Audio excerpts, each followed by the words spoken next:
there. Okay, more. Withdraw. You want me to withdraw you as co-host? Yeah, only because I'm getting all these dingings coming in from people to Okay. join the room. Okay. Okay, so I think Great. we can get started. Good morning, everyone. Thanks for joining us in this second meeting of the Frontiers in Social Evolution seminar. Today we have Dr. Loren Hayes, who is going to be sharing with us his research, news and findings about his research. Loren is an associate professor at the University of Tennessee in Chattanooga. He's in the Department of Biology, Geology, and Environmental Sciences, department that he joined in 2012. He completed his PhD with Nancy Solomon, and as part of his dissertation research, he looked at the reproductive benefits of parental care and alloparental care in prairie voles. So he was on very solid foundations to become interested in studying the sociality of rodents. And he continued that trajectory. And he went on to develop a project that he conducts together with colleagues from Chile, from the Pontificia Universidad Católica and La Universidad Mayor, where together with his colleagues from Chile, they've been studying this very peculiar, interesting rodent from the mid-central area of Chile, the degu. And today, he will be sharing aspects of the that they've conducted on this very interesting rodent. Loren has a very interesting publication record, and I was sharing with him one-on-one that if there's something that I really value of his record, his publications, which I will admit I didn't know as well maybe 6 months ago, is the thoroughness and the emphasis in methodology and the emphasis in trying to stay as close as possible. Data are speaking. I really enjoyed reading the papers that he assigned for today. I hope you did as well. He's also had a very, very interesting career with regards to engaging our younger colleagues and our future colleagues in all aspects of the research.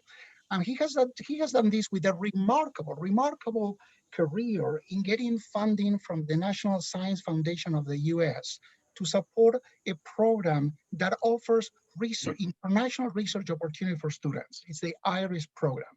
And he's already been through 4 rounds of getting this grant. They started in 2006, and they have that up and going. So with all that, I want to welcome Loren, who is going to be talking for about the next 45 minutes. So before doing that, I just want to ask you if you can please help us continue having the seminars the same way we did it last Monday. We're planning on the speaker to talk for about 45 minutes. We ask that you please mute your microphones during the presentation. We're going to not take questions during the presentation.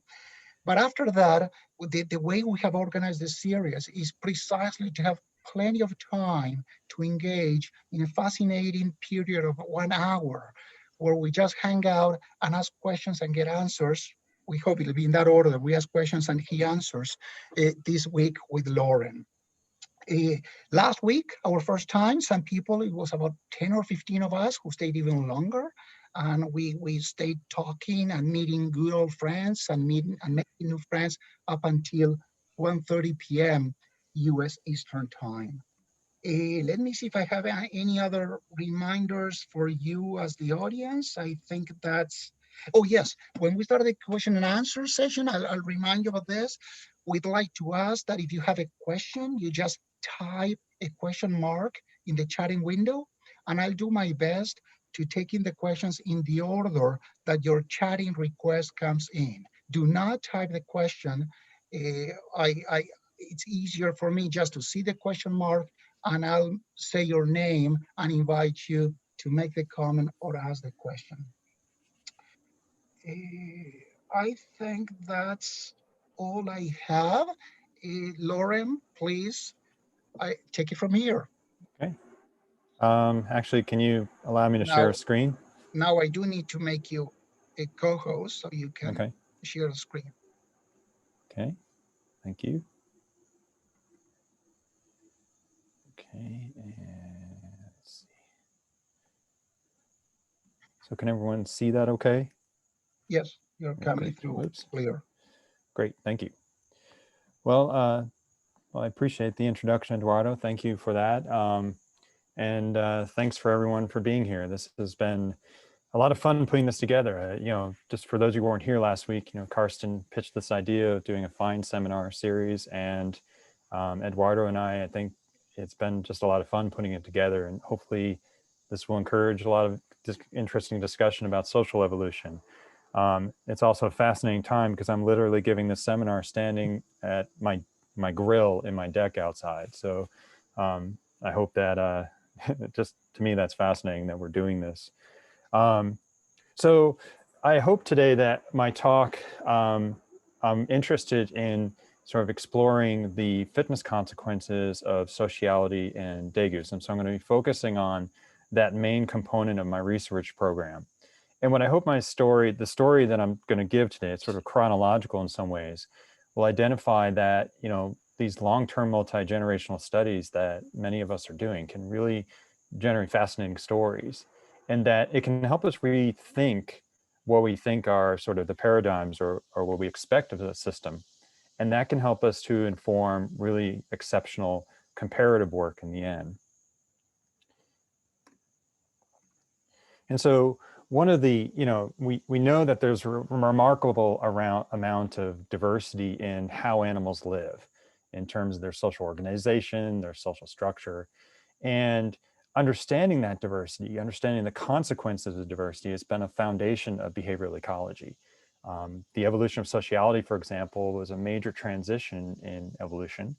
And I think we as behavioral ecologists, many are interested in looking at differences between species and within species, since there's times where individuals are doing things differently, understand the fitness consequences of that.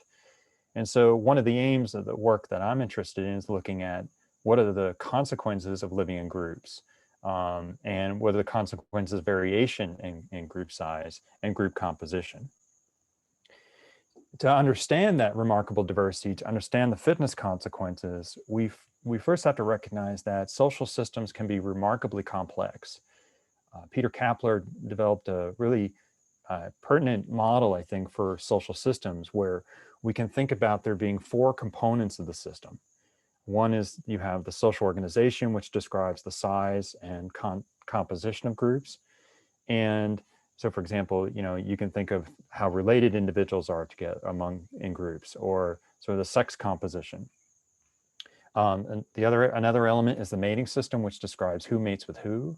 And that gets into issues of the extent to which reproduction is shared equally, or the amount of reproductive skew in groups. Social structure describes sort of the repeated interactions among individuals that can influence fitness, and gets into things like the hierarchy or the social bonds that form between individuals.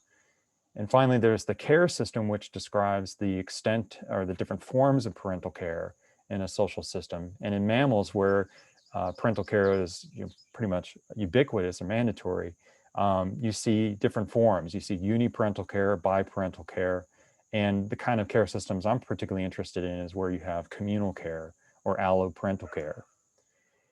What's important about this social system is that these components are interrelated, and changes or what's going on in one component can impact the other components of the system.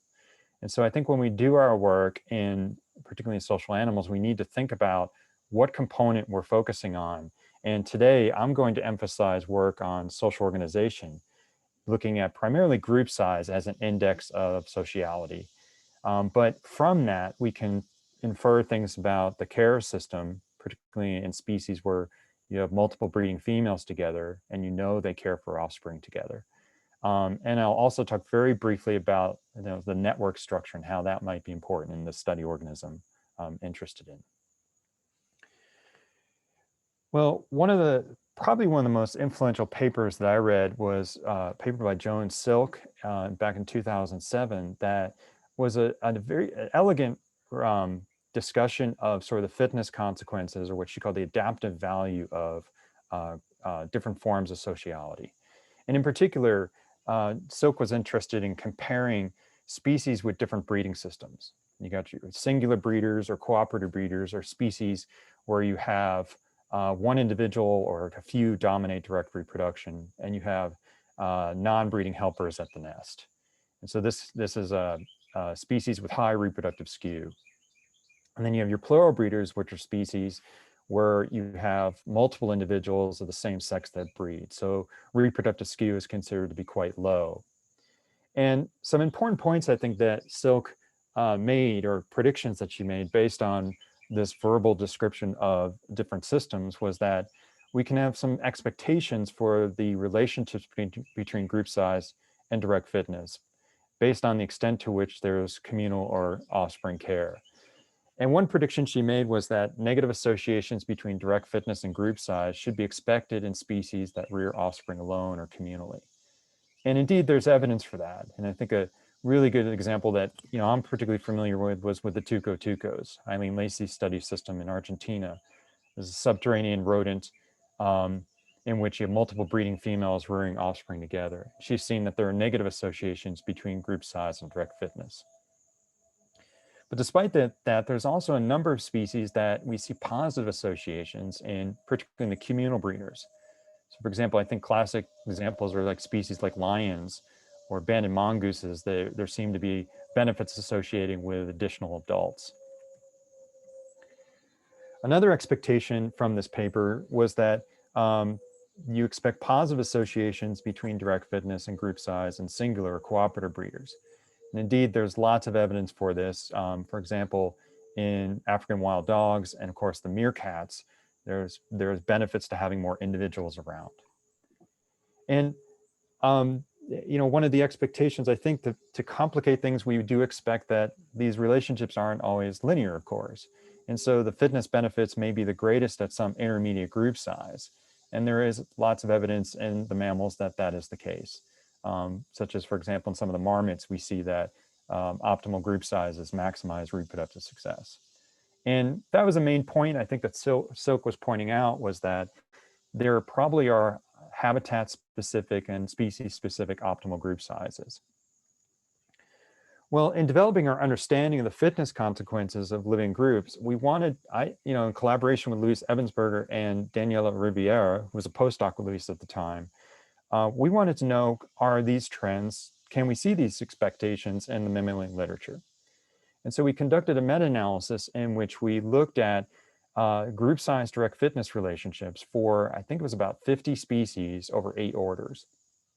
And we examined a number of potential drivers of those associations, including climactic factors, taxon differences, and ecological differences. But for the purpose of this talk, I'm going to focus on the trends that we observed in the singular breeders and the plural breeders. Well, in terms of the singular, or often referred to as cooperative breeders, we see that expectation of Silk was that indeed there are positive associations when you look at direct fitness versus group size relationships. The difference that we saw was that in the plural breeders, both for the plural breeders with and without communal care, there was across these mammals, there wasn't a significant negative or positive trend. Actually, there was a neutral association for these species.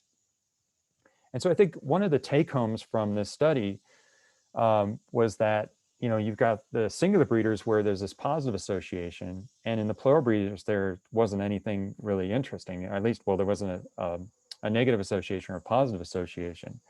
And so one of the questions I think that we asked, and it's a simple question, maybe even a bit oversimplified, but important, is why would individuals breed plurally? Why don't we see positive associations between group size and fitness, or some intermediate level across taxa? Now, there are a couple caveats to the story. One is that we didn't have any information on indirect fitness. The data just don't exist enough to do a meta-analysis. And so you really don't, in terms of the evolution of sociality, it's hard to come to some concrete answers, because in the singular breeders, there are so many individuals that don't breed. The other thing is we were looking at mean values. We didn't know anything about individual reproductive success, something that I point out I think is pretty important in the study of social systems. Well, later, a really nice paper came out led by Dustin Rubenstein, Eileen Lacey, and Carlos Botero, looked at the extent of reproductive skew in groups across different taxa, so the wasps, ants, birds, and mammals. And so in this meta-analysis, I think there are a couple important points that came out of it. First off, they observed that there were taxon-specific associations between the extent of reproductive skew and group size. And so here I'm showing you the data from this paper where this is the relative amount of skew as a function of group size for the wasps, ants, birds, and mammals. And what they found was that for the hymenopterans and the birds, there was a negative association with group size, that skew became more prevalent with increasing group size in those taxa. And that was across breeding strategies. What I found interesting in this paper was that in the mammals, that wasn't necessarily the case. In the mammals, you see this strong negative association here for the singular breeders indicated in the squares. But for the plural breeders, in terms of the proportion of individuals breeding, there was a lot of variation there, and there wasn't a strong relationship. And so I think an important point in this paper, again, is that there are taxon-specific trends, which begs the question, should we be studying more and more novel species? But also, I think one of the limitations of the study, and that was, the authors even acknowledged this, is that here we're looking at proportions. And again, I'm going to emphasize the importance of thinking about individuals, because in the plural breeding mammals, for example, you could have lots of individuals breeding, and there could be a lot of variation in reproductive success among the breeders. Well, with that idea in mind, I went back in the literature and looked at a classic paper by Craig Packer and colleagues on African lions. This is a paper in Science looking at a long-term multi-generational study of lions, an exceptional paper where they were looking at sort of the the reproductive success of females in different prides. And so on this figure here, what I'm showing you, these represent individual females for representative prides in this study. And the title of the paper emphasized that this species was egalitarian. Okay? And so the idea is that in egalitarian species, the expectation is that you have low competition or little competition among breeding females, and that the reproductive skew is low. And indeed, on the surface, I think lions are egalitarian. But when we take a closer look at it in terms of the skew, some interesting patterns come out, I think, if you look at the data carefully. So what the arrows indicate here are females that didn't reproduce in these groups. Okay, so there's a considerable number of females that failed to reproduce. And in this paper, Packer and colleagues argued that this was due to sort of mortality, demographic stochasticity, and disease. And indeed, that's going to happen in any group. You're going to have some individuals that fail. But I think what's interesting here, in addition to that, is that if you look even in the groups that are considered even or skewed, low skew, there's a lot of variation in the reproductive success of females that have the fewest number of surviving offspring and the greatest number of surviving offspring. And some calculations, if you calculate this, there's a difference of about 70% in some of these groups. And I don't think that's a trivial amount of variation. And I think it's worth exploring why that's the case. So in terms of our understanding of fitness and in social mammals, I think we need to ask, what are some of the challenges we face, or where is our standing? And so I think one of the areas I think that is ripe for helping us to better understand why this evolves is to think about how ecological conditions can modulate those group size direct fitness relationships. So moving on from looking at just group size and fitness to seeing how ecology helps shape that. Another thing is, I think we tend to focus on means and proportions. And I don't mean to be overly critical of those studies, because I think they're fascinating. But I think with the development of genetic tools now, microsatellite analyses, where we can get a really clear understanding of maternity, I think we need to focus on individual reproductive success more when it's possible. Another thing that I think has been a big part of the discussion of the people involved in this, many of the people involved in this group, certainly between Carsten, Eduardo, and I, it has been that, even though there are a lot of really nice long-term studies, I could list a bunch, and you know, Eileen's work with the tucos, certainly Tim's work with the meerkats, Packer's work with the lions, you know, Dan's work with the marmots, and there are many primate people doing long-term studies. If you think about it relative to the number of species, I think we have a limited number of those long-term studies. And hopefully today you'll see from the talk that these long-term studies that cover many generations can really reveal interesting trends. And I think as a consequence of this, you know, we tend, even in the longer term studies, there's an emphasis on the cooperative breeders, which I understand is very important because you got species where individuals aren't breeding, and you're trying to explain that. But even in the plural breeders of the low skew societies, there's usually emphasis on long-lived species like the lions or the elephants, for example. And so we don't know a lot about short-lived species like some of the rodents. So I think we have sort of poor taxonomic breadth in our understanding, and therefore that's a poor basis for trying to understand more comparatively across species what's going on. And the other thing is, I think that, I was trained, in the early 2000s and was really fascinated by fitness consequences of variation in sociality. But my impression is that maybe behavioral ecology has moved on. It's become an integrated field, and I've been certainly part of that process, and I value that kind of work. But I hope a message that comes out of this talk is that by examining direct fitness consequences of behavior a little more closely, we really can better understand those species. And I think particularly now with the changing climate, I think understanding how variation in sociality affects reproductive success is critical to conservation. And so the theme of my talk is going to focus on the degus story. And so I'm going to talk about the 15-year study, maybe 16 by now, of Octodon degus in Chile. And I'm going to it's sort of a chronological approach. I'm going to first talk about the early part of the study where we were just getting started and getting initial results from relatively short-term studies of 1 to 3 years that were a bit confusing. And then I'm going to talk about sort of the transition to when we started using the longer-term data set and getting some results that at least evolutionarily seem to make better sense. That study has also helped us to re-examine our thoughts about the degus social organization. And I think that's an important point because, the other work that I'm doing in collaboration with Carson Schroden on mammals has shown that understanding the social organization, whether or not it's variable, is really important. And so I'm going to, if there's time, I may talk a little bit about how that can inform the comparative work that we're doing.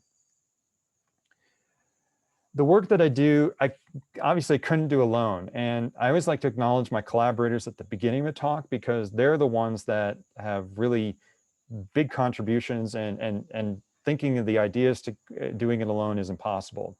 And I've had the real pleasure of having a wonderful collaboration with Luis Ebensperger. We've worked together since 2005, and I can't say enough about how great of a collaborator he's been and has really shaped my career and my thinking. Carolyn Bauer is now a professor at Swarthmore College. She's a real success story. She was on one of the first IRES grants in Chile as a graduate student in Michael Romero's lab. And now she's a professor at Swarthmore and is a co-PI on the current IRES grant. And Carolyn brings a physiological perspective that helps us to understand, hopefully, the fitness consequences. And lastly, in relation to this talk, Sebastian Abades has been working with us on the statistical approaches. He brings an understanding that allows us to examine trends that I don't think we could without his input. As Eduardo said up front, the work has been supported by NSF support funding of student research in Chile since 2006. And I think there's been approximately 40 students involved in this project. And I can't talk about all their work, but they have been so important and have made this a really fun process for me. And today I'm going to highlight the work of a couple of their work as it relates to the theme of this talk. So the study organism that I'm interested in is obviously the degu. Degus are a semi-fossorial rodent, meaning they spend time underground at nighttime, and then during the daytime they come above ground to forage. In terms of the social system, we know, or at least we thought we knew, a lot about the social organization. The majority of social units that we have in our population are multi-female groups, but as I'll indicate later, there's some more variability. In terms of social structure, I think that's the element we actually know, I'd argue, to be the least about. There's some evidence from really nice work by Loren Correa, a former postdoc Luis's, that shows that social rank is associated with the composition of the group, particularly the degree of masculinization. Degus are social foragers, and one of the ideas of social structure is that includes interactions with other groups. During the daytime, when they come above ground to forage, they actually interact with individuals from other social units. And we think that the main benefit of that, lots of work by Luis's group has shown that this is a major benefit in reducing predation risk. The mating system, we now know, having done the genetic work, that the degus have a lot of multiple mating and actually exhibit considerable polygyandry. And lastly, in the care system, lab work by Luis has shown that degus communally care for offspring. They indiscriminately care for offspring that are unrelated, and that involves communal nursing. And there is some level of male parental care, though the impact on offspring is quite minimal. In terms of the relevant life history, degus, like most rodents, have a short lifespan. Adults live less than 2 years in the wild, and the offspring actually have very high mortality. So very few make it to adult age. And stealing from Nancy, and I know I've used this in other talks, degus are like potato chips. Everything eats them. There are hawks, owls, foxes running around moving around eating the degus. It's like a feeding frenzy. In terms of reproduction, degus have pretty unique or remarkable, or this is why I call them strange sometimes. They do have a long period of gestation of about 3 months. They produce precocial offspring, but litter sizes are particularly small relative to other rodents. They, on average, is about 5 to 6 pups. And interestingly, the number of breeding attempts is low. Most females in our study population reproduce once per year. Sometimes in really good years, they'll reproduce twice. And so degus have really low reproductive output. And so our working hypothesis has been that group living and communal care would maximize reproductive success in those under that strange life history. As Eduardo said at the beginning, I've been working in Chile on these degus. Our study site is Rinconada de Maipú, Chile. That's in central North Chile, and sort of this transition between the arid north of the Atacama and the more mesic wet part, the southern part of Chile. So this is a semi-arid site, and our study population, which is located right outside the capital of Santiago de Chile, is in the southern third of the sort of the distribution of degus in this country. Our study site is indicated in the pictures to the right here, comes under high seasonality in rainfall and also within year variation in rainfall. And so that affects the abundance and distribution of food. In terms of food resources, it's pretty uniform in our study population. And that the primary foods are green herbs and forbs. But as you can see in the picture here, there's quite a bit of variation between seasons and between years. Degus are also in a part of the world that experience pretty strong ENSO events. And critically right now, this part of the world is experiencing extreme drought. And so food resources are declining rapidly, and it's having impact on our population. In terms of the ways in which we study the degus, our main goal over the last 15 years has been to consistently quantify social groups and look at direct fitness. And in that context, we can do other kinds of projects related to the main question, the long-term study. In terms of measuring groups, to look at fitness relationships, this occurs during the months of August to October, the period when females are in late pregnancy, early lactation. And we use sort of standard live trapping and radiotelemetry to track degus to burrow systems indicated here, where a burrow system consists of a group of interconnected burrow openings. So there may be anywhere between 5 and 50 burrow openings here. And social units will use multiple burrow systems. One's over here, as my marker showing. And those burrow systems are connected by these runways here. We quantify group membership based on the extent to which individuals overlap. We use Hal Whitehead's SOSPROG program to estimate that. And then we get direct fitness relationships by 2 means. One, and particularly in the early part of the work, we use per capita fitness based on That's the number of pups that were captured at burrow systems of known adults. And now with the development of microsatellite tools by one of my former grad students, Phoebe Kwan, at Eileen Lacey's lab in UC Berkeley, we can determine maternity. And so we have group size direct fitness relationships for over 125 social units since 2005. And since there's such high mortality and change in groups, those are essentially independent from each other. And you can see from this picture here, this is actually from another site, we have really good trap success. In the north, we were getting 200 degus per day at one point. And hopefully this will work. And I hope you can see the video, because I think just watching animals is kind of fun. And you can see, get a sense of what these degus are like as we release them. And in a moment, one will dust bathe for you.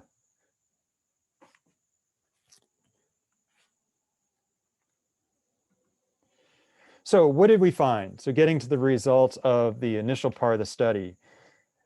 Well, early on, we expected, that given the life history of these animals, that group living would enhance access to resources, and that as a result, there would be fitness benefits associated with this.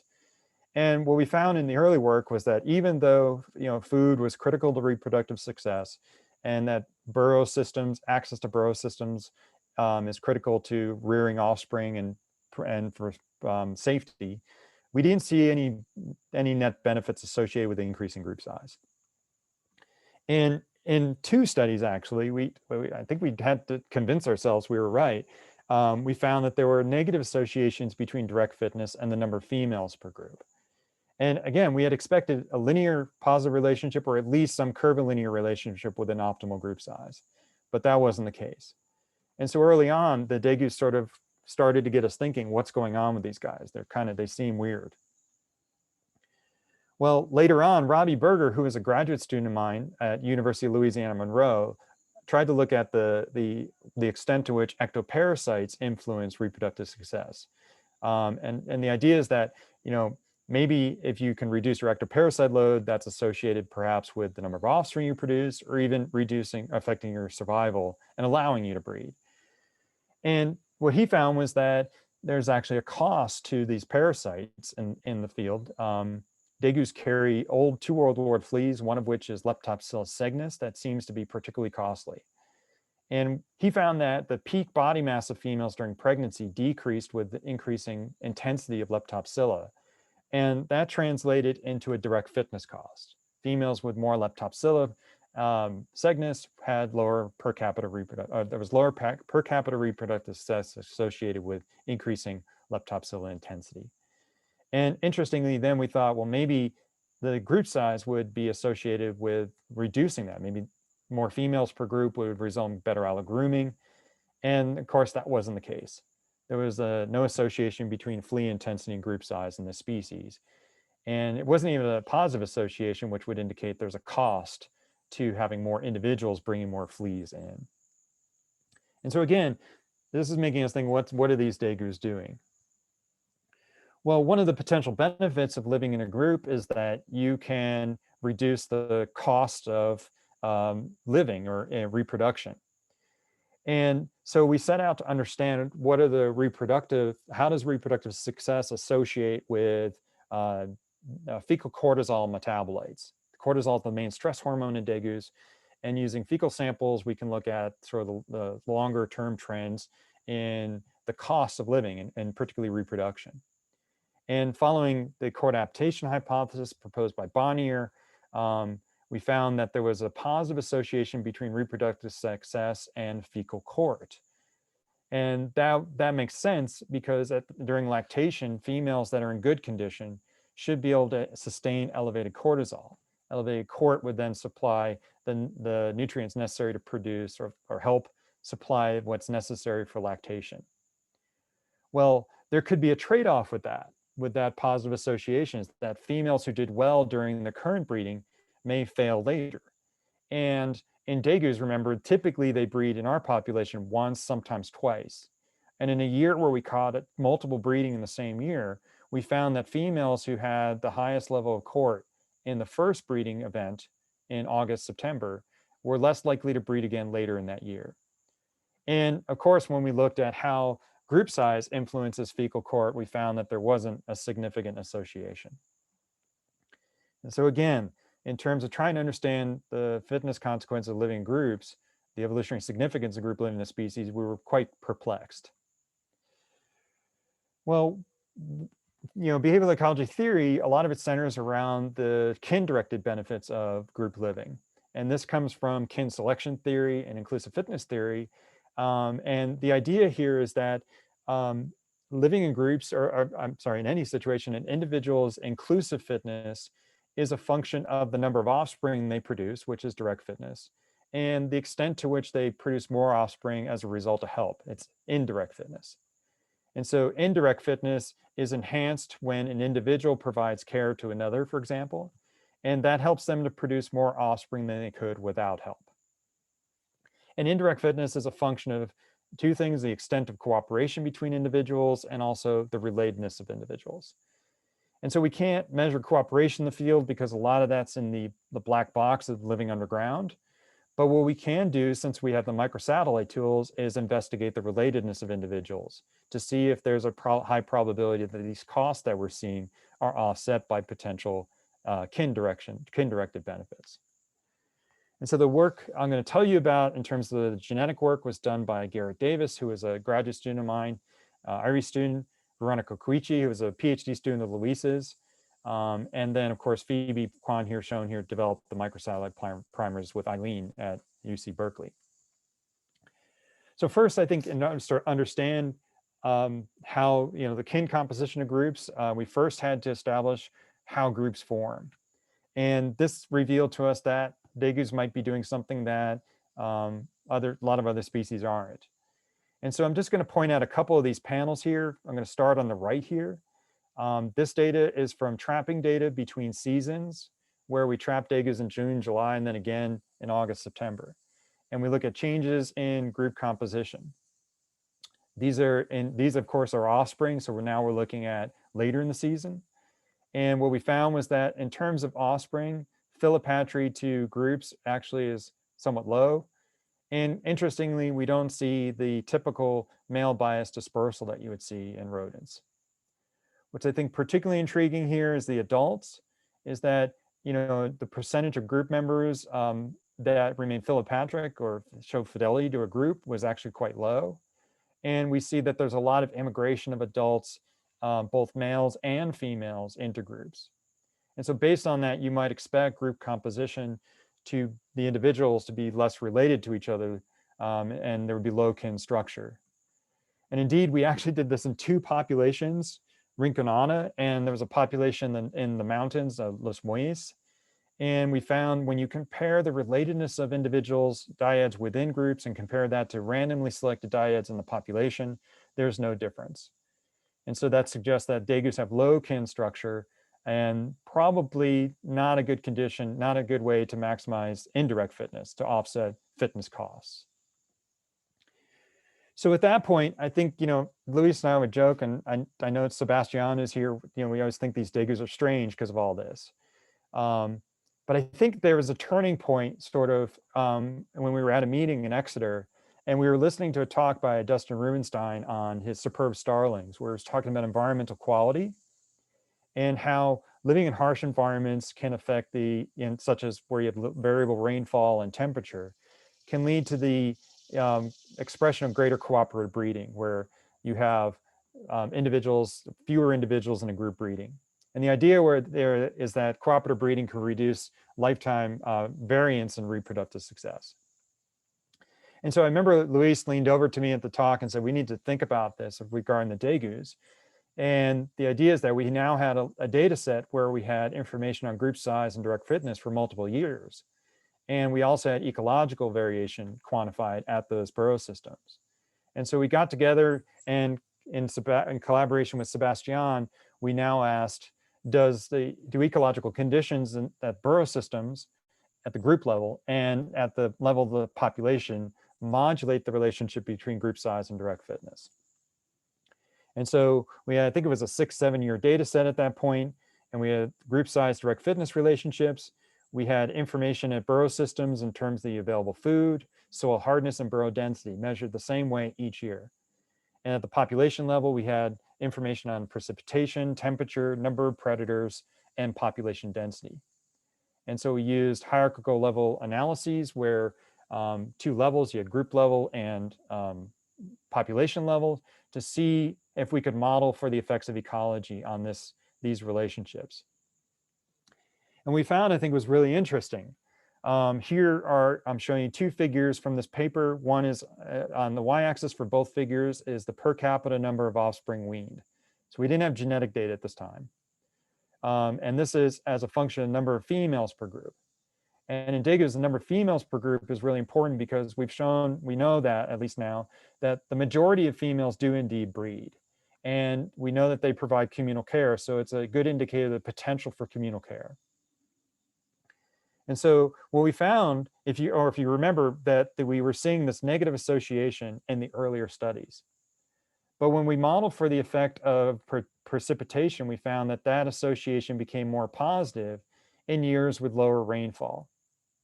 And when we looked at the relationship modeling for low to high food at the scale, we found that when you model for low food abundance, that the relationship became more positive, and that was across various densities. Years in which when we model for high food abundance, the relationship remained negative. Other factors that were not supported were predation risk. It seems as if predation risk is more associated with social foraging. So hardness and ambient temperature were not important predictors here.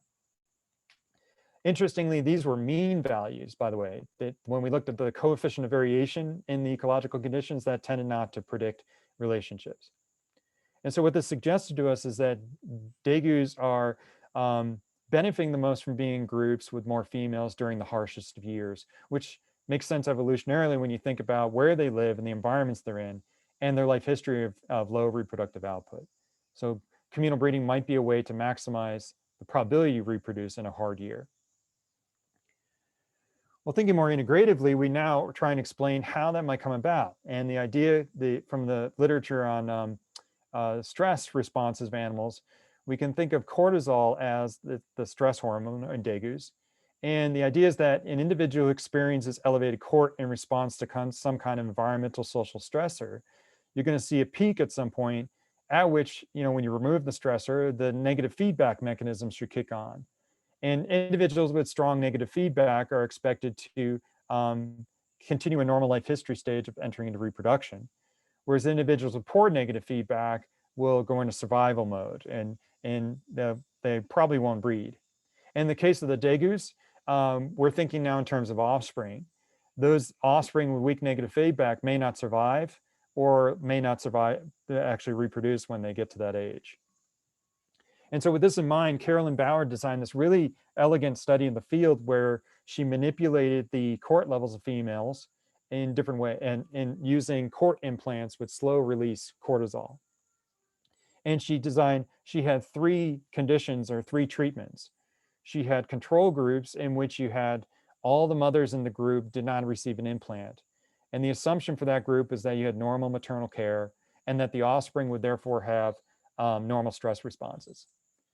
In the cort groups, all females were implanted with cort implants, and the assumption is low maternal care would result and the offspring would have hyperreactive stress responses. And I think the key to this experiment is she had mixed groups where she had unimplanted mothers and cort implanted mothers. And the idea is that unimplanted mothers could potentially offset the cost of stress on the offspring of cort implanted mothers. And that would result in normal stress responses in those offspring. And so we focused on, in this talk, I'm going to focus on the negative feedback, but there were 3 steps to collecting data. We collect blood samples within 2 to 3 minutes of capture. That gives us a baseline. Then a period of time after handling capturing that gets us stress-induced cort. And then we administer dexamethasone, DEX, which is a synthetic glucocorticoid, and look at negative feedback. And that's the 3rd sample. And so in terms of negative feedback, this got really interesting. So these are the negative feedback of offspring in the 3 conditions. And it's shown here as the percent decrease from stress-induced to cort, to baseline cort. And critically, the larger this value, the more negative it is, the better the negative feedback. And I think the experiment worked. We can see that we find for the control animals, there is they had better negative feedback than animals in the core condition. What's particularly interesting is what's going on in the mixed groups. And again, degus are strange. So we see that male offspring had better negative feedback similar to the controls. But female offspring actually had worse negative feedback compared to the controls. And they were certainly less than males. And so this was a shorter term study, but it suggests that there's possibly differences in differential sex allocation in how females care for the offspring.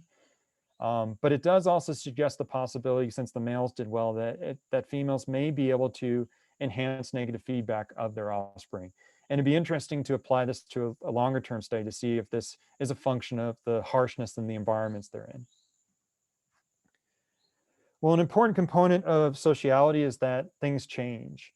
And in social animals, we see that change can be pretty normal. And for example, if you have high fission fusion dynamics, you have a lot of changes, animals come and go. But we can also have situations that add elements of instability, where due to mortality or immigration or emigration, we see that this can disrupt the social organization. And disruption in social organization can lead to disruptions of other parts of the social system. So for example, there's really beautiful work on baboons looking at how immigrant males come in and disrupt the social system, and how the individuals and other individuals in the group respond. And having friends around can help reduce the stress of that high period of rank instability. And so with the degus, we were interested in quantifying social instability and to see if this has fitness consequences. And so we looked at the number of changes of adult group members between consecutive seasons, between the winter and the spring. The winter being the period of mating and pregnancy, spring being the period of lactation and communal offspring care. And what we found is that instability or changes in group membership is ubiquitous. And that's due to mortality, immigration, and emigration. And the fitness consequences are complex, and they're sex dependent. So here I'm showing a figure from this paper in 2016 in the Journal of Animal Ecology, where we looked at the number of offspring weaned by females as a function of the stability of female group composition between seasons. And so you have 0 is low stability, 8 is high stability. And this is the number of females per group. And what we see here is that females benefit from the most from being in groups with more females with high group membership stability. In males, however, it's the opposite. The number of offspring sired by males actually increases with increasing number of females with low group membership stability. And so there's differences in the effect of stability on the reproductive success of males and females. And from the perspective of females, low group membership stability might reduce the extent of communal care. From the perspective of the males, it's about the number of male opportunities to breed. And some nice work that Luis has led in this area shows that females benefit the least from multiple mating. Males seem to benefit the most. And I purposely left most of that out for a future talk. So this is a time when I now think we can integrate, think a little about social structure really briefly, and talk briefly about some work that Tina Wei, a former graduate student of Dan Blumstein, where she looked at the strength of social relationships of degus across multiple years of study, and found that in terms of during lactation, females had stronger and more intense or stronger relationships with other individuals. And she looked at the fitness consequences of variation in these associations and found that females with more heterogeneity in the associations actually had lower reproductive success than females with more stability in their relationships. And so this suggests the possibility, I think, that instability we see in group composition potentially could drive instability in the social structure. And as Luis has shown in the lab, instability actually impacts the extent of parental care. And so it'd be interesting to see in the field if we can monitor this more carefully and look at the fitness consequences associated with instability in different components. Well, one of the things that we're now looking at is thinking about males. Since we know there's conflict between males and females, we want to know, are males costly? And this idea comes from, if you look at the distribution of different forms of social organization in the species, we see that yes, most of them form multi-female groups, but we see that multi-female groups or even single female groups with multiple males are really rare. And so in a study that was published in Behavior a couple of years ago, I looked at how males influence the reproductive success of females. And we found that when you account for other variables in multivariate analyses, the average reproductive success of females in multi-female groups is negatively associated with the number of adult males per group. And interestingly, when you look at variability in reproductive success within those multi-female groups, it's based on the standardized variance. And I should say, by the way, this is based on maternity analysis, so we can look at that variation within groups. We found that variability, or the extent of skew, increased with increasing number of adult males per group.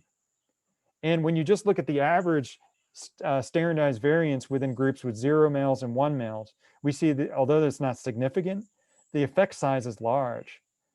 And in fact, if you look at the sort of the maximum difference between females within a group, the best and the worst females, the difference was 7 pups, which is a remarkable difference for a species that usually only breeds once. Interestingly, communal litter size wasn't associated with these trends, nor was the degree of relatedness. And an interesting thing that I think we need to explore, it's hard to measure in the field, but would be interesting, is litter synchrony. We know that that is an important predictor of variation in reproductive success in other species. So now what I'm doing is I'm trying to understand what might drive that, and I'm looking at the data set to see if there's sort of predictors of that variation. And we know that things like ectoparasite loads and endoparasite loads don't predict direct fitness relationships in terms of the number of males. But what seems to be emerging is that there could be potential energetic costs associated with males. The average fecal metabolites of females and I say it's one group. Unfortunately, we only have 2 years of data where we had repeatability of cohort. We're waiting on samples to be analyzed to expand that data set. But preliminarily, we see females associated with a multi-male, multi-female group had the highest fecal cohort. I think importantly here is that when you look at the mean body mass of all females across a 6-7 year data set, there's actually a negative association between mean body mass during lactation and the number of males per group. And this is in line with some of Loreto Correa's nice work on degus, looking at, she's actually doing the context of masculinization. She's shown that the number of offspring at weaning is positively associated with the body mass of females during lactation. And so it's possible that males are somehow impacting the female's energetic costs. We just don't know what it is. Is it the harassment? Is it conflict between the males affecting females? There's certainly lots of questions I think that remain.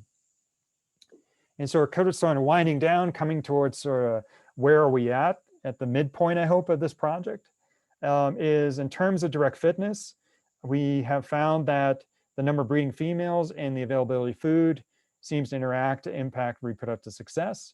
Females do the best in larger groups in years with low food. And it's possible, and I put a question mark on it because we still need to look at it more, that communal care could be a way to reduce the cost of living in a harsh environment. We know that instability in group membership is costly to females, but beneficial to males. Questions are, it seems as if unstable conditions might affect social networks. And as Luis has shown in the lab I mentioned earlier, instability in group membership results in decreased quality of care provided to offspring. So it might impact the care system. The number of males per group has a negative effect on females. And I'm now looking at whether or not there are energetic costs associated with that. And interestingly, a part of the talk I couldn't give, I mean, probably go on for several hours on these degus. Loreto is looking at behavioral and masculinization. We know that there are benefits associated with masculinization in terms of the size, the mass of offspring that females wean. They produce heavier offspring, which could impact their fitness. And we're now seeing that phenotype matching might be a way to increase reproductive success, meaning that females are nesting with similar masculinized females may do better. And so I think the take home from all this is we're seeing complex relationships between group size, direct fitness, and ecology. And I think that's something that this long-term study has really helped us to reveal and is important to understanding the evolution of group living. In terms of questions, and this is targeting the people in the crowd who are starting their careers, this project, we still have so many more questions that we need to ask and answer. And I think that's the benefit of a long-term study. If you can do one, you can really examine complex relationships and you'll have a never-ending source of questions, and that's sustainability for a research program. The last thing I'll say is that the study has really helped us reevaluate the social organization of degus. At the top, I said we thought that they were plural breeders, and indeed, most of our work focuses on multi-female groups. But as I showed you earlier in this figure in a different context, there are a lot of variation in degus social organization. We see single female units of different kinds, and we see multi-female units of different kinds, in terms of adult sex composition. And I think this is important because the work that I'm doing with Karsten, and I'm not going to go into that for time reasons, the work with Karsten on social evolution has shown that variable social organization matters. When you incorporate variable social organization into comparative studies, it can change the story. And I'll just give you a tidbit, a kind of tease for the next talk, maybe by one of my colleagues who study artiodactyls, is that when you look at artiodactyl social evolution and you account for variable social organization, which is ubiquitous, that actually changes the story of Jarman about evolution in artiodactyls. And that's a textbook story that we're now reevaluating. And so in conclusion, I hope what my research has done, and I'm always open to criticism and discussion about it, is that these long-term multi-generational studies, we have 15, 16 generations of degus we've looked at, allows us to do things that short-term studies can't. And I encourage people to approach research in this way if they can. I know not everyone can due to financial reasons and study organisms, et cetera. But I think we also have to, after FINE last week, I had a wonderful discussion with folks like Zulema Tang-Martinez and Nancy Solomon. And I believe Susan Perry was there and Jane Waterman was there. We were talking about, and Eduardo was there too.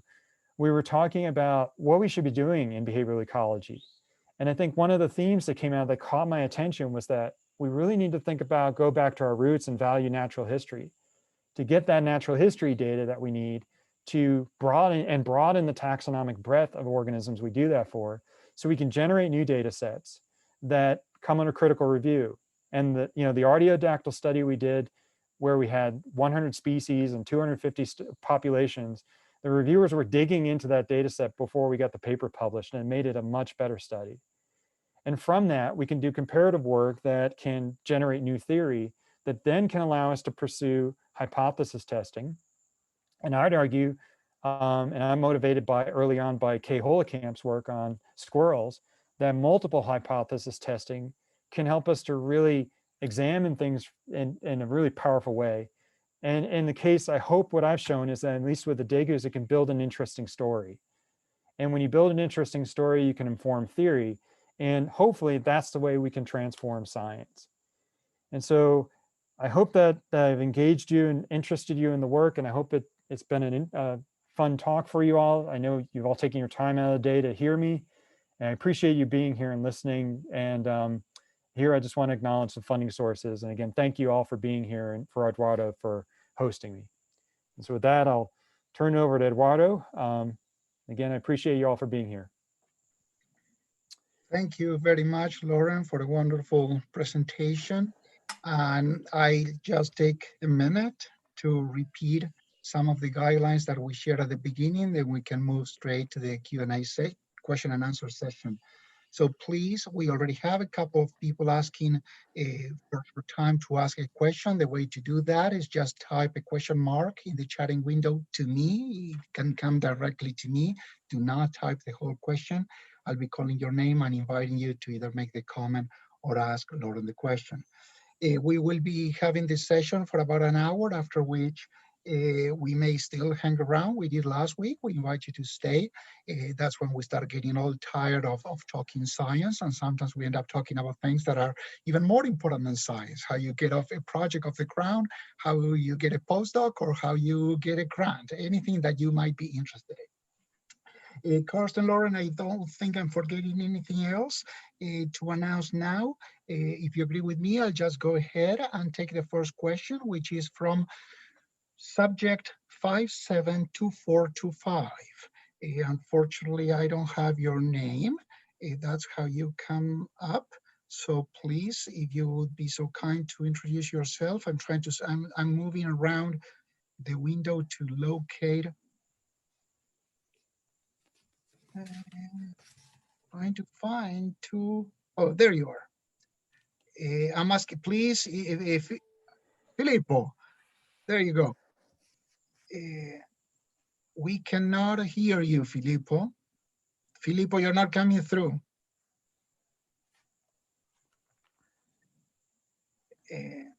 I'm gonna chat. We cannot hear you. Filippo Aureli is trying to join us, I suspect from somewhere in Mexico.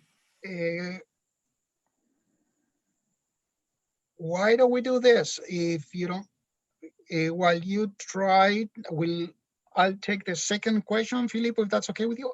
Okay, let's give him a minute.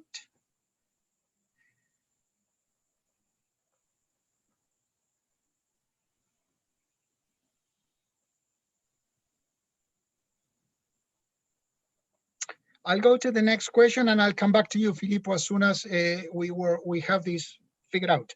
So the next question is from Michael Taborski. Michael? Yes, I hope you can hear me. Yes, we can hear you well. Hi, Michael. Okay. Hi, Loren. Thanks very much for this insight into really an intriguing system. I think that for me, the major question is, on the one hand, why you find so low relatedness in these groups, which probably has something to do with dispersal. And my question is whether you find any sex differences in dispersal, whether you have any data on that.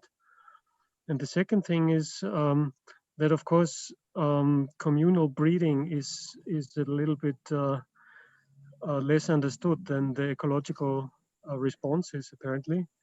And I wonder whether there would be any possibility to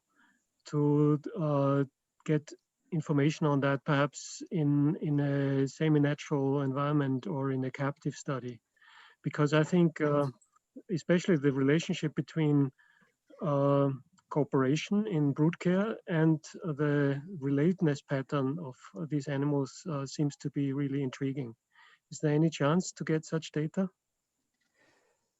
So I'll answer the second question first. Yes, there is. Luis has been doing some lab studies on degus, and I know there's a paper back, and I'm forgetting all the trends, and I apologize, from the early 2000s, where he looked at I think the weight gain of offspring in groups with different amount of food and degree of relatedness of females. And I'm actually forgetting the trend with relatedness of females. In terms of doing sort of the stuff in semi-natural enclosures, Luis and I have been talking about doing that, and that's something we want to do. And I'm going to make an excuse. Coronavirus killed our plans. We were supposed to be in Oxford, Ohio in March to look at enclosures at Miami University, because we'd like to build some enclosures to actually manipulate social composition. I'm also interested in manipulating groups in the field. We were going to go to Chile this coming year and maybe influence the composition of groups. But of course, that's on hold. So the short answer is yes, it can be done. There's a couple labs, including Carolyn Bowers and Swarthmore, where we have degus to do this work. In terms of and I hope that answered the question well. The first question you asked about was dispersal and philopatry. We have that data, and I showed it in the talk here. I'm going to come up to the slide. I'm going to share my screen again.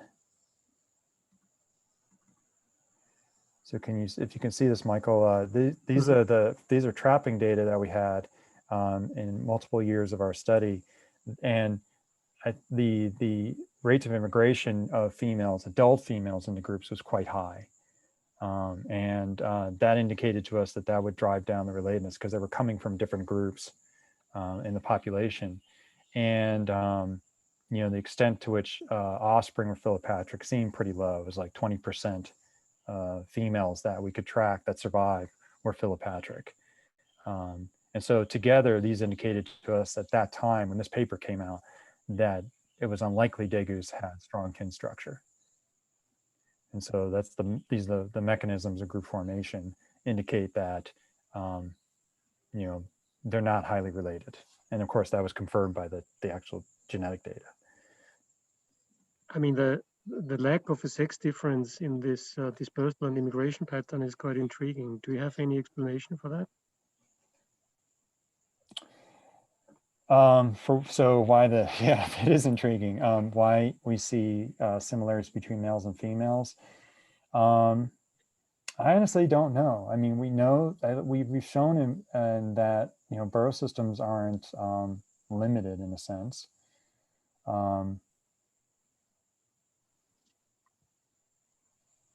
Yeah, I don't have an answer for you as to why you have males and females, both just, you know, similarities in dispersal. I mean, in terms of, you know, if you're trying to avoid inbreeding, I guess, if the groups are changing a lot and, you know, dispersal's a way, particularly for males, to get away from potential inbreeding, that may not be as big a deal in the degus because the composition is changing so much and the relatedness is low. I guess that's one explanation. I mean, if I may ask one last question to this Sure. graph, Great. it looks as if philopatry and dispersal do not completely match. I mean, in philopatry, you find little difference between males and females, but in dispersal, it looks as if there is a difference. Can you explain that?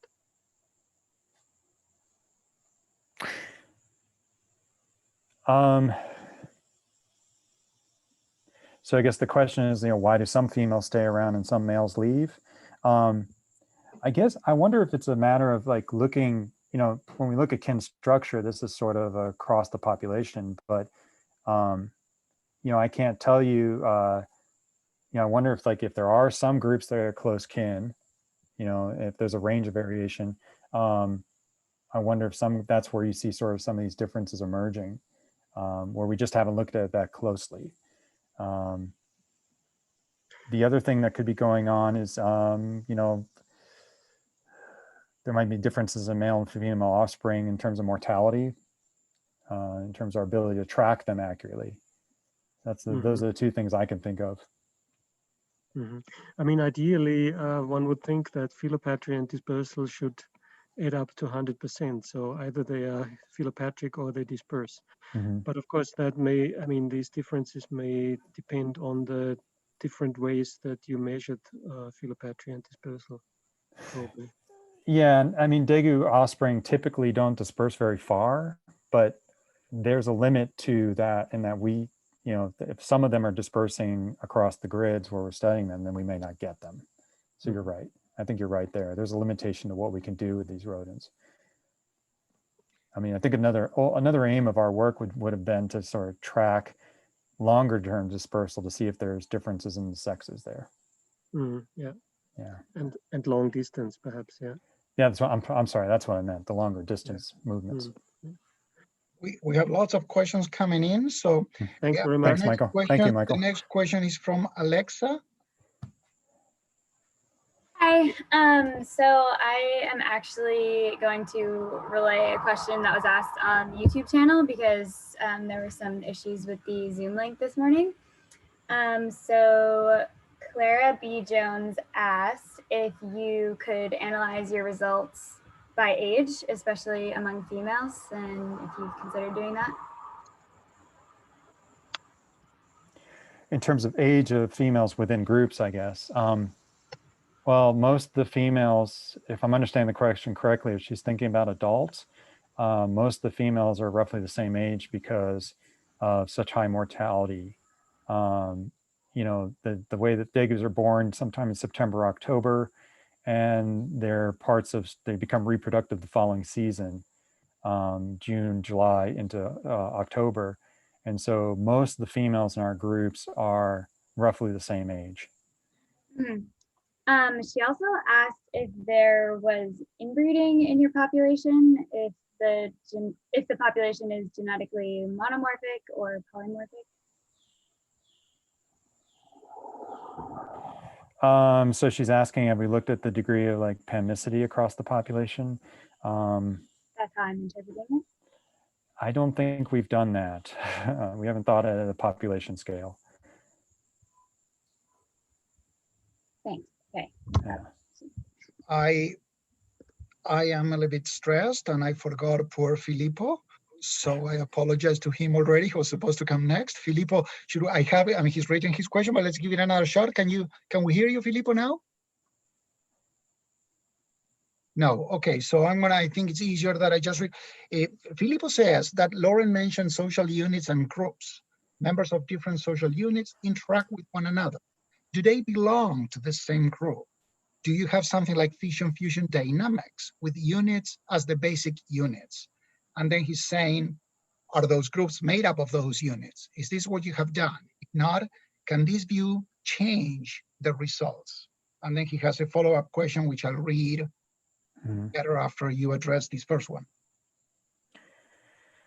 So maybe I should clarify that the social units that when we quantify the reproductive consequences are the adult composition of individuals sharing burrow systems. And that's consistent across within season. We see the same, within season, there's not much change. It's between seasons we see the major changes in adult group composition. When they emerge above ground during the daytime, they'll come out of their burrow systems and start foraging across the landscape, not terribly far from the burrows, 10 to 20 meter away perhaps. And as they go farther away, they might intermingle with other group members. So I don't know the extent to which, I don't know if that's fission fusion or not, or if you just sort of bump into other individuals in the population. And I guess you could think on that scale. I think one of the things, if I'm understanding the question correctly, is that one of the things we really want to think about some more is how the different associations, whether it be the social groups below ground, which we consider the sort of the communal care groups, and the foraging groups that foraging individuals they interact with, could impact fitness.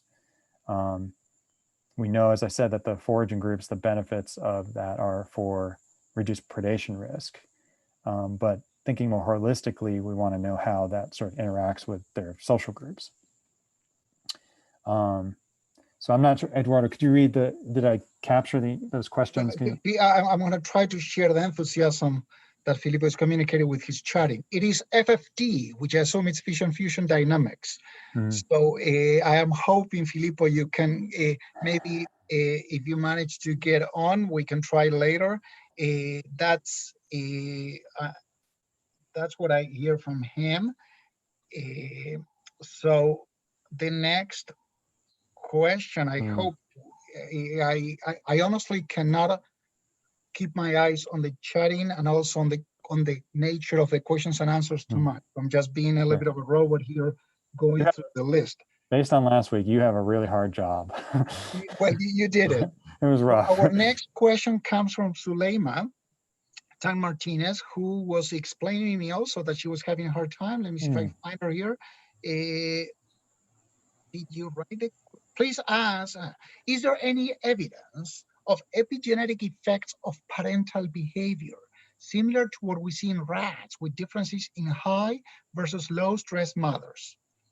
Can you say more about behavioral masculinization in females? What behaviors are affected and what does this masculinization entail? To those of you with communication problems, just send me one question, not two. So this is getting into Loreto's work, and I'm sort of trying not to, one of the things about this is so many moving parts. I don't want to talk too much about Loreto's work because of that. That could be a talk in the future, but there are indeed masculinization effects. Loreto's been measuring anal genital distances of degus in our population for at least 5 or 6 years, and is looking at as I said, she's looking at things like how AGD influences fitness and how individuals living together, are they matching? Are they showing homophily? And indeed, there is some evidence for that. Females who are masculinized produce heavy, as I said in the talk, produce heavier offspring. and heavier offspring, associated, there's potential benefits to that. So I think to answer that question, the short answer is yes. But I don't want to reveal too much because that's not my part of the story, I guess. Our next question comes from Peter Kapeler. Peter, if you could be so kind to, I need you to unmute.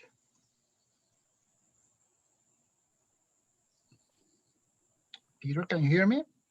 Yes, can you hear me as well? Yes, we can hear you well. Okay, great. Loren, thanks for this nice summary of all your work. I've also, two very precise short questions. First one, I'm intrigued by this variation in social organization types that you showed.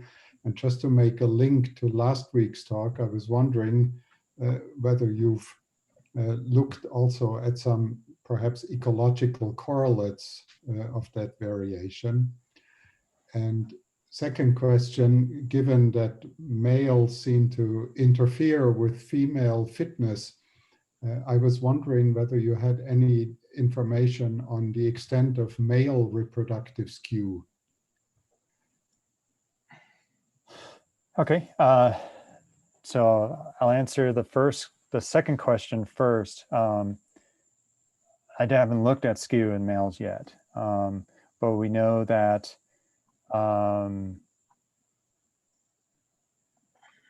yeah, so no, in terms of skew in males, no, I haven't looked at that yet. That's probably the next question. That's a really good one. To answer the first question, yes, we're starting to think about what the ecological and demographic drivers of variable social organization are. And I have a graduate student who's in the crowd, Cheyenne, who is developing that now. She's going to be using the long-term or multi-generational data set that we have to see what the drivers of variable social organization are. So we don't know yet, but that's coming. Stay tuned. Thanks. The next question is going to come from Leticia Aviles. Leticia, I'm trying to find your. Hi. There you go. There you go. Hi, everybody. I'm very happy to be here. I couldn't attend last week. I had some surgery. I broke my collarbone in a bike accident. But I'm recovering well and I'm very happy. Thank you so much. That was a wonderful talk. Thank you. Yeah, so my question is, often we can sort of understand or learn about the reasons why things are social by looking at related species that are not, and often they are in a different kind of environment, and then we can compare them. I don't know whether they are related species to the degus that you could look at, but I have sort of a question that, like a thought experiment that may help sort of figure out potential hypotheses as to why they live in groups. And so I would suggest, could you imagine the populations of these rodents consisting entirely of solitary individuals? And if not, why would that be? And that may give you some hints as to why it is that they need to be in groups. I suspect that there is some ecological factors that, besides the sort of harsh environments in some years, or maybe that if you average across years, maybe that would explain it. But so I would like you to sort of have that thought experiment. What would happen if the population consisted entirely of solitary females, I suppose, and maybe males moving around?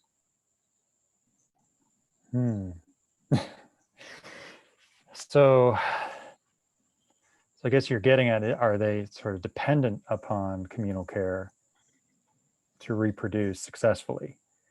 And if I'm catching on right, there are, in the cooperative breeders, there's some evidence that females just can't reproduce, like in African wild dogs, I think, where they can't reproduce successfully without help. They're sort of, I think it's a sort of a critical mass because they have to go and forage to get food cooperatively. The degus are a little different. They're not constrained by that so much. I think that the evidence points to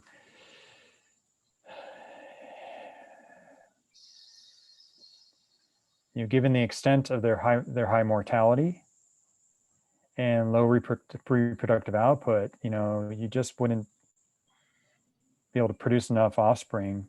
I think reproductive success would be so low compared to other strategies. And we don't know that for sure because we need to examine that next. In terms of a population of solitary females, I suppose it's possible that you could, if there are benefits, if you can still socially forage, if you think of individuals living alone and coming together to forage together, if that benefit is sufficiently high, then that might allow for sort of a more independent breeding strategy. So the one, I don't know. That's what I got for you, I think. Yeah. So the one point that I would like to make is that to look at the fitness as a function of group size, one needs to take into account what would happen to those that are not in no groups at all. So that should be part of the fitness calculation. And if you did that, my guess is that solitary living individuals would have a negative fitness in that particular habitat. So they need to be in groups above a certain size at least. And then maybe there are different factors that drive, there may be an optimum, because of group foraging, some optimum group size from that perspective. From the point of view of communal brood care, there may be another one. Sure. So it is, of course, complex, as you have very well pointed out in the talk. And what I didn't tell you, and I think I just forgot during the talk, was when we looked at the fitness effects, we also looked at we tried to look at curvilinear relationships, and there weren't any, so it was linear.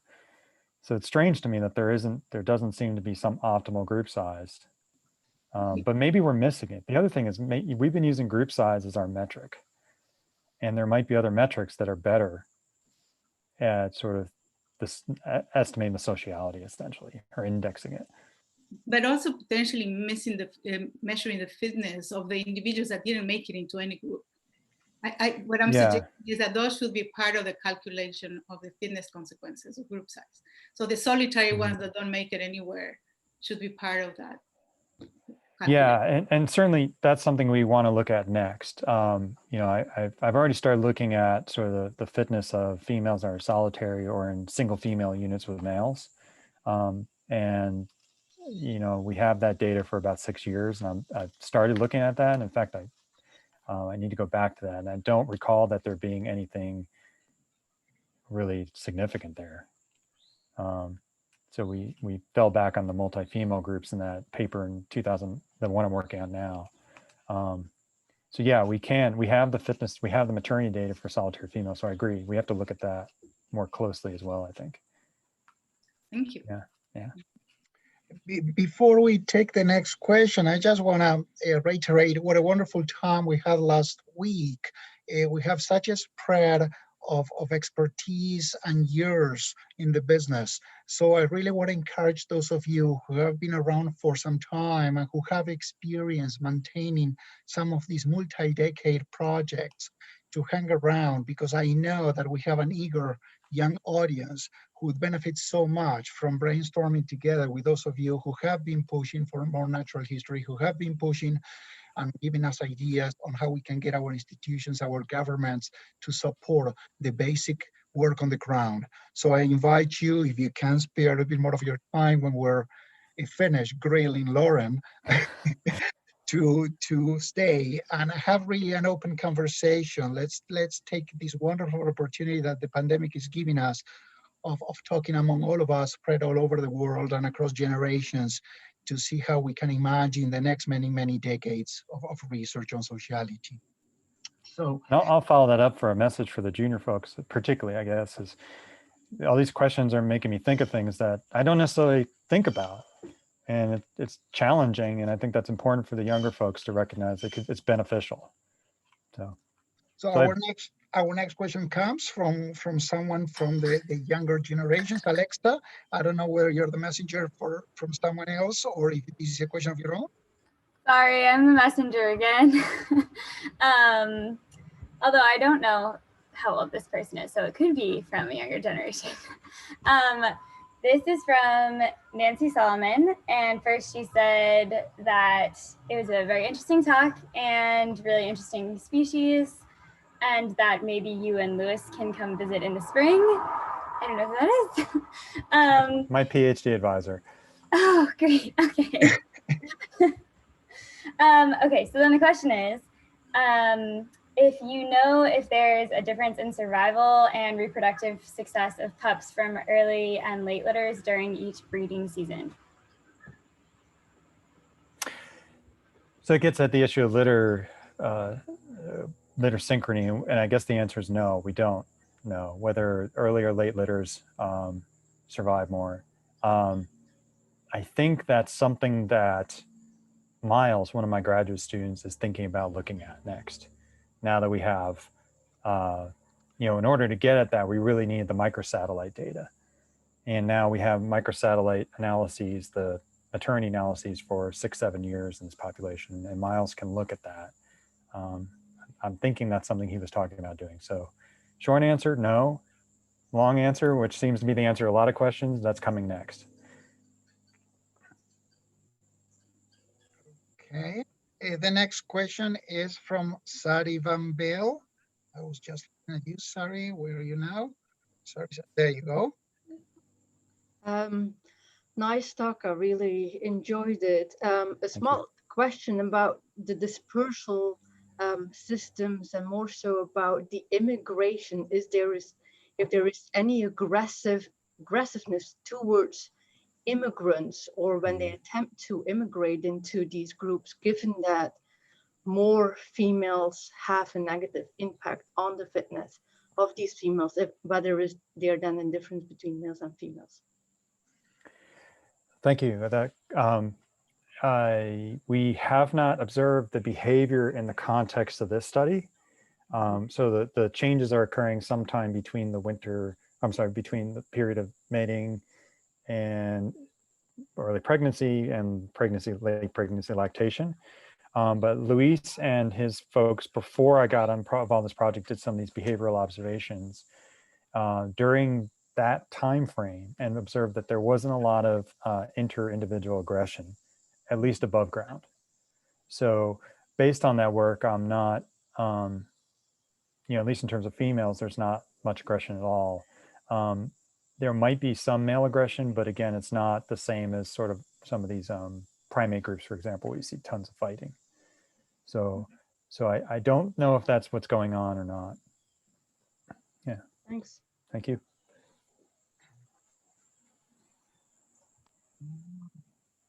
I think, but raise your hand if I think I'm not missing anyone. If I'm missing you, just write to me again.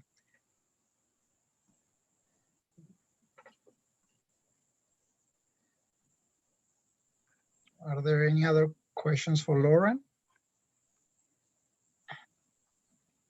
Or comments or suggestions about the things that have been brought up during the presentation before, for those of you who join us early? We'd love to hear from the young scholars in the room. I'm sure you have questions. Can you hear me?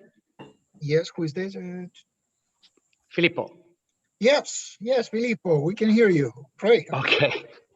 So Did can I get back a moment? Did you try the phone? I'm not young anymore. I was young. So you tried the phone? No. I went back and forth and then finally managed. So thank you for the advice anyway. Oh. Loren, can I get back to the kind of follow up on the question that Eduardo was very nice to ask you, and you very kind to reply. I really enjoyed your talk, and I would like kind of to understand the relation between units and groups. And I wonder if you will use when you do the analysis of group size, you actually use unit size, correct? We use I'm not sure I quite understand the unit type. What you mentioned units at the beginning, that the group is made of many units. The social structure is made of several units. I'm using your words. Okay, so I'm sorry. Social units are, I think of them as being anything from living alone to pair living to group living of varying size and composition. And so when we do the analyses, we include the number of females per group, No, sorry, yeah, per unit or group. That one I want to understand. When you use group size, is the same or unit for you? Group and unit are the same in your talk. Basically, yeah. I mean, okay. Social so unit my question is, if these units actually interact with other units, member units, and you actually consider that the group is formed of several units, would you get very different results if you use group size as the number of various units together? Especially because you show that across season there's a lot of variation. I wonder if some of these immigrants actually are individuals from the other unit within the same group, so the individuals they interact while foraging. So you are actually describing a very nice fission-fusion systems with a group that is much larger than what you actually have been thinking of. And the instability is actually a very nice way as a response to harsh conditions. I think I see it now. Okay, so first off, the group sizes that we quantify are, we think of it within the different seasons, and there's little change in the group sizes in terms of what we call stability, instability within season. And so individuals literally moving from one group to another, and then they stay there. So that's how we within a season, we call a group consisting of a bunch of individuals that consistently overlap with each other during the nighttime, where presumably there's communal care of offspring going on. But I think what you're suggesting, if I understand you correctly, I apologize, is that, we're also thinking about these social foraging dynamics as well. Yeah. And are you saying I'm thinking about that actually your group, there are all these various units, breeding units are actually belong to a larger group. And if I don't know how long they live, these individuals, but they live more than one season, right? Most live 1 year. Okay, and then maybe change completely the picture. Yeah. Okay. But I mean, we are, some of the discussions with Luis have been about thinking about these guys more as colonial. Yeah. And I think that's where you're going, right? Is it? Yes. They're more colonial. Then it's all depending of terminology. If you call it that is a large group, and make fission-fusion in small units that every so often, depending seasonal or 2 seasons, they change their distribution. So they are the same individuals, but moving from one unit, breeding unit, to another breeding unit, and then becomes very different the type of analysis linked to fitness, because the group is much larger. Yeah. Although they sleep in small units on a consistent basis. Yeah, I wonder if, if you could look at sort of the extent of the relationships among individuals within what we call groups. If we got a group of, say, 5 females or something and 2 males. It's at a much smaller scale than what you're talking about, but within those groups, if there's sort of subgroups that form, if that's what you're kind of getting at, that could influence. No, I'm getting at the higher level. So basically, the group are made of units of the various boroughs. Is the group is made of several units in different boroughs, since these individuals interact with one another in a friendly way when they forage. Yeah, in terms of foraging, they're doing what you're saying, that they're intermingling with groups that use distant burrow systems. But in terms of how we quantify the social group, they're overlapping in the same burrow system or burrow systems. I don't know if that made that clear in the talk. Yeah, I understand, but it's more like a definition that you apply. I just wonder if you analyze your data at a different scale, if things are going to be rather different. And since you are kind of playing, it seems in a broader sense, like with the data sets of others, you'll be happy to play with your data set and kind of seeing a different way the entire system. My feeling for what you say, I will interpret in a different way than in the way you are seeing. Sure. But that's okay. Yeah. It's enough, because otherwise... You turn the brain on, so it's cranking, making me think. I really would like to talk to you more about that. Yeah, perfect. No problem. Maybe if you stay around afterwards. Well, Filippo told me that Are you still there? Apparently he has to go. But I think this is fascinating. So I get because I'm moderating, it's beautiful because I can say whatever I want anytime in between questions. So you can see the order and you won't even know that I'm doing it. Stephen, you're next. So give me a second. But this is so interesting and so important for those of us maybe focusing too much on primates when we take this comparative approach. What if somebody who does, I mean, it sounds like, correct me if I'm wrong, but when you look at sociality in rodents, are you guys using the fission fusion? Maybe you're not. And so if you gave your degu data without telling them what they are to somebody who comes from outside to explore the rodent sociality, how would they describe it, right? Kind of giving it to somebody who doesn't know a thing, no preconceived ideas of this is a group or this is not, or this is a multi-level society or whatever these kind of labels that we have come up with, and then we get stuck on them. And the labels are not real, right? The variation, the natural history is real. So that's my little something before, yeah. I don't want to skip. Stephen, you're next. Stephen Dobson. Okay, thanks. Can you hear me? Yes, Stephen. Okay, Loren, thanks for a great talk. That was really fascinating. Thank you. I'm wondering, in terms of the different kinds of groups that you have in different years, if you thought about sort of what a null distribution or a random distribution of males and females would look like over those different families.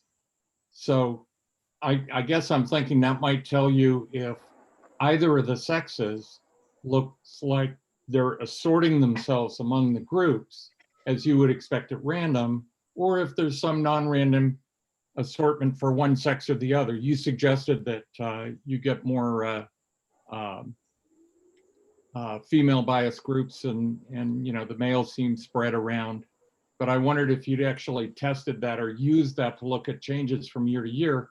Then you also have environmental changes from year to year. So you got a nice broad data set. You could do this virtually for every year that you have. So that's my question, is if you've looked at that or thought about it. So let me just make sure I understand, kind of looking to see if what may be driving the distribution sort of compared against a null model in terms of the composition of groups. Exactly. Okay. I think, and this is why this team is so, like with Sebastian in the crowd, he might be able to answer that better, because I think they're starting to think about that. I do remember some discussion in the last few weeks between Luis and Sebastian, thinking about building a null model and seeing what might be driving the distribution away from that. I don't know, Sebastian, if he's out there, I mean, I'd invite him to comment if he can. Yes. Perfect timing. Actually, I was just raising my hand because I wanted to mention something like that. Yes. The thing is that if you take into account the constraints of this system, I mean, since it's a finite system and you have a sort of fixed sex ratio, this is a combinatorial problem. And it turned out that there is not many ways to combine things out in this particular case. And some social structure there, I can't remember now exactly what group composition I'm talking about, but some things are actually expected by chance, but some things are not. So at a non-mechanistic level, there's some order already built in the system. I mean, you cannot form any kind of group you like. I mean, constraints on the size of the system, the number of groups, the maximum size of the groups, and sex ratio gives you some sort of, let's say, population level convergence distribution. So there's some order already built. It's unavoidable. So probably upon that, you can get all the mechanisms for natural selection and all that, to operate. But at a very basic level, there's some order already built in the combinatorial process. And since these animals don't live longer, every year is actually a new combinatorial experiment. So actually climate and harshness of the environment seems to change at a lower pace than the population itself, which is weird. I mean, you usually have, populations experiencing very different environmental conditions in their lives. And in this case, it seems to be the opposite. So every single year seems to be a probabilistic game. So that's my, I don't know, my tiny contribution. And we don't have the results here to show, but yeah, we did a null model already, and we found that some combinations between males and females are actually expected by pure chance on the constraints that the population already have. So I hope that helps. Thank you. The next question is from Alexa, who's monopolizing. Sorry, it appears that way. I'm relaying another question. This is from Marin Huck, and she said, do you know whether there are qualitatively different interactions between group types? For example, female-male groups versus multiple male, multiple female, and whether there are interactions between different units. And this is piggybacking a little bit off of Filippo's question. Wow, the thing I'm learning here is the questions are amazing. They're making me really think of different ways, and the answer to that question is we don't know. You know, as part of the system, we're trying to quantify the social units, and 95% of our focus is on just getting the trapping and telemetry data needed to do that. So we don't observe the behaviors anymore. We were doing more behavioral observation early in the study. Mostly Luis was doing that. And I think that's a fascinating question that piggybacks on Felipe's as well. To be interesting to see if, like, particularly at the, I think maybe the interactions would be really interesting to look at around the times that we start to see the change, the movements between groups during the breeding season.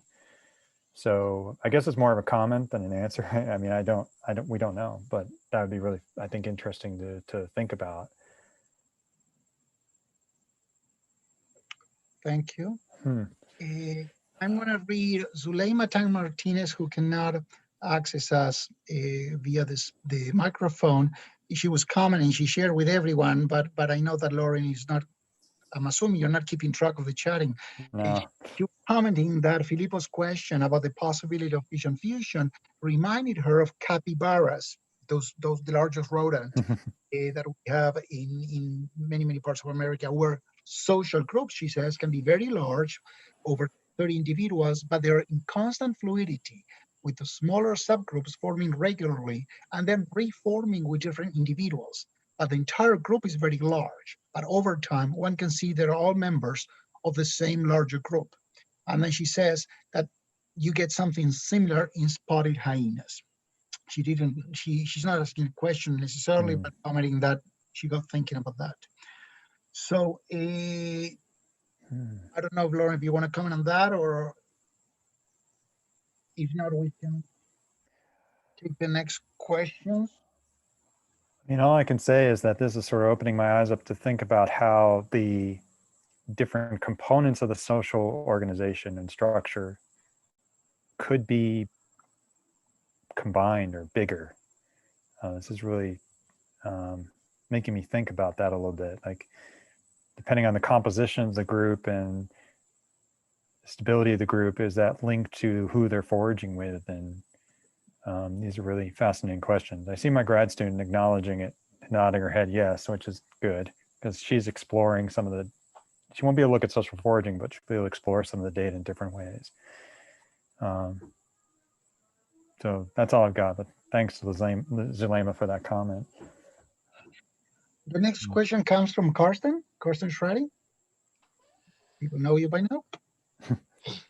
Yes, so thanks, Loren, for a very nice talk, and especially thank you for everyone for a very nice and lovely discussion. I have more maybe a comment than a question. You presented many data on social organization, while many comments now were about social interactions, which is social structure. And this builds up on my talk last week, that the social structure over the social organization might actually be more complex and also very interesting. So the question is, do you have anybody working on with a specialist on social networks, or did you think about having some collaboration with somebody working on social networks to get a better picture how these different forms of social organization reflect in similar or dissimilar social networks?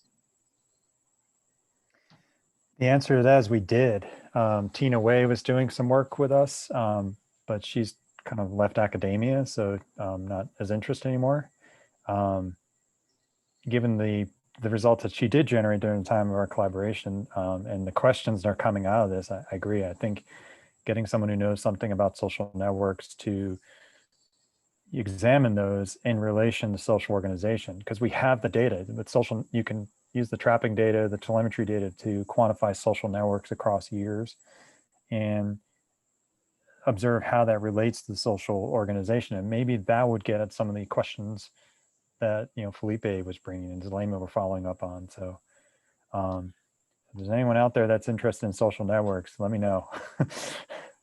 Yeah, I think this could be an interesting model to study whether social networks between social units become more complex when the social units become smaller, while in large social units, they more stick their social interactions to themselves, and the social network with neighboring units become less complex. Cool, thank you.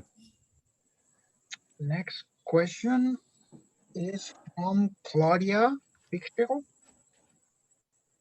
Claudia.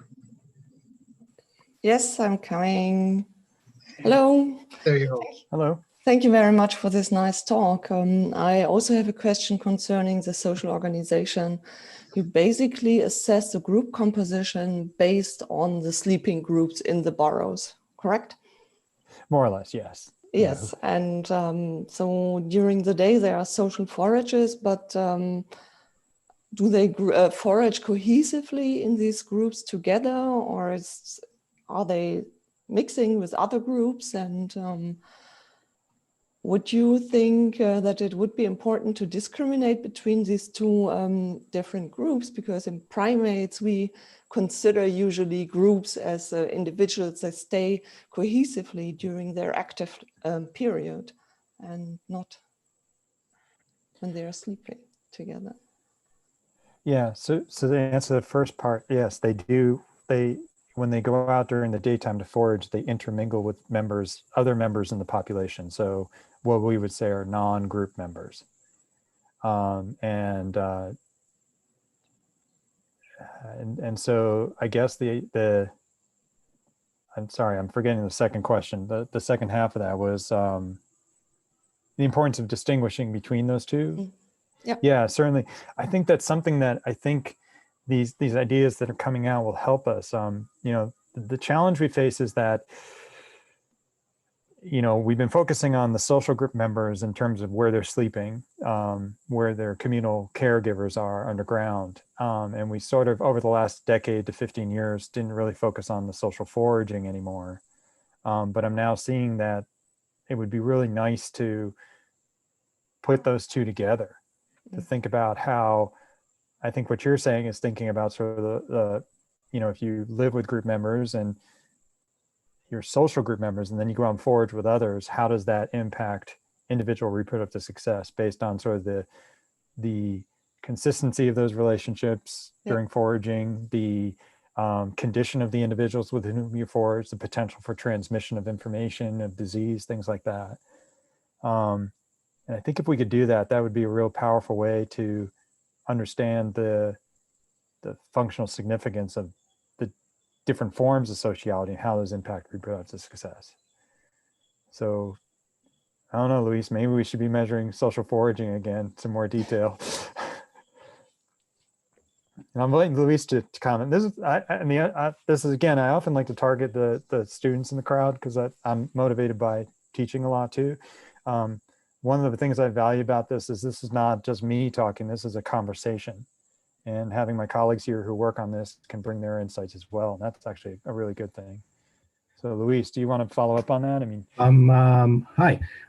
Just want to just to say that actually a current student, a current PhD student of mine is now doing these days. He is now examining several hours of videos to examine the extent to which foraging groups actually either similarly stable or unstable compared to what they do when it comes to stay in their burrows during the nighttime. So I don't have any results to offer right at this very moment. So, but I mean, we are making some progress to address this interesting issue. In the end, we would like to appreciate how eventually instability in what we may call short term during daytime may actually be related, functionally related to a more long-term stability when we talk about these groups or subgroups. Cool, thanks, Luis. Next question, David Wood. Hi, thanks for the talk, Loren. It was super interesting. Cool. And so when you were looking at the direct and indirect fitness, that was all based on maternity analysis, right? So you haven't addressed the paternity side? Well, to clarify, we haven't quantified indirect fitness. We only look at direct fitness, just so it's clear. And we really haven't, the kind of the context we're using to look at male reproductive success is we do have data on how social instability influences the male reproductive success, both in terms of the stability of female group members and the stability of male group members as well. And then the other context for that is looking at how multiple mating influences male reproductive success. So those are kind of the angles we're taking with the males right now. Yeah. And it's not the same pattern as with the females, that it's the increased density of the males, I guess, because the more males, the less successful they would all be in the same group.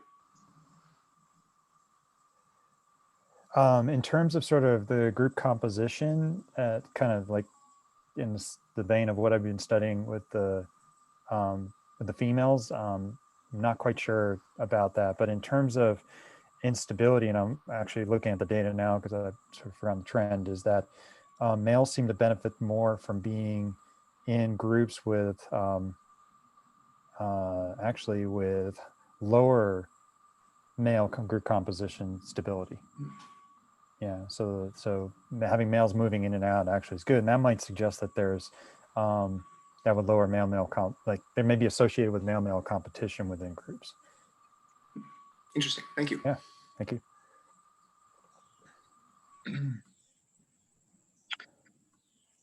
Well, it's not quite 1 o'clock yet, but I think that unless there are any other questions, maybe we could give Loren a break, congratulate him on what I thought was a wonderful presentation, and thank you so much for contributing questions that enriched the presentation and our meeting.